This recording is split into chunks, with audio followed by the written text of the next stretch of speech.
Afrobasket toro io no fanadidina manaraka miditra amin'ny herinandro fahatelontsika eo amin'ny resaka basket izay fanetanana ny amin'ny fandraisantsika anjara ny Afrobasket women ho an'ny latsaky ny 16 taona izay ho tanterahana ny 1 Jolay ka hatramin'ny 7 Jolay ho avy izao ka tetsy amin'ny Collegium tetsy Analamaitso indray no nizoran'ny hetsika tamin'ity faran'ny herinandro ity. Miditra amin'ny herinandro fahatelontsika eto amin'ny parking ny Collegium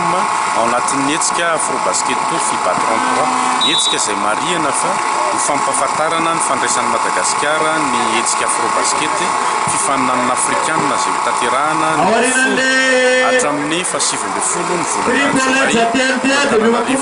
raha totalina 1-0 ny ekipa nandray anjara nandritra an'izay hetsika telo izay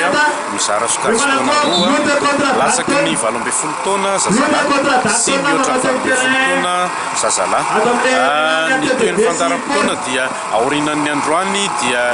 miakatra mamonjy ny lalao famaranana sy ny lalao akatoko ny famaranana rehetra eo amin'ny lapan'ny tanàna ny asabotsy 4 Jolay manomboka amin'ny efatorapolakandro. Eo ihany koa no fotoana voalohany ahafantaran'ny malagasy rehetra andreo zazakely ekipa pirenena malagasy eo amin'ny sokajy 19 taona ny midina izay hiaro ny voninahim-pirenena ao anatin'ny fifaninanana afrikanina. Mety ahoana ny endrik'io famaranana eny amin'ny lapan'ny tanàna io? Tahaka ny fantatsika rehetra ny basketball sy ny fety aman-danonana dia hetsika mifangaro ezahan'ny fédération malagasy ny basket sy ny komity mpanomana ny Afrobasket ary ny mpikarakara n'izao hetsika izao mba hisy lalao basket mahafinaritra sy hetsika maro mandritra ny lalao famaranana saina ny sabotsy 4 Jolay ho avy izao manomboka amin'ny efatorapolakandro eo amin'ny lapan'ny tanàna. Izy zany le basket zany efa kafiziny le Afrobasket koa zany mba mety amin'ny fanetanana hoe mba hoe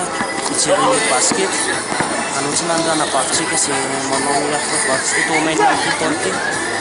Misy fandraisana anjara koa be dia be isaky izay misy ny Afrobasket efa mandray anjara koa izay.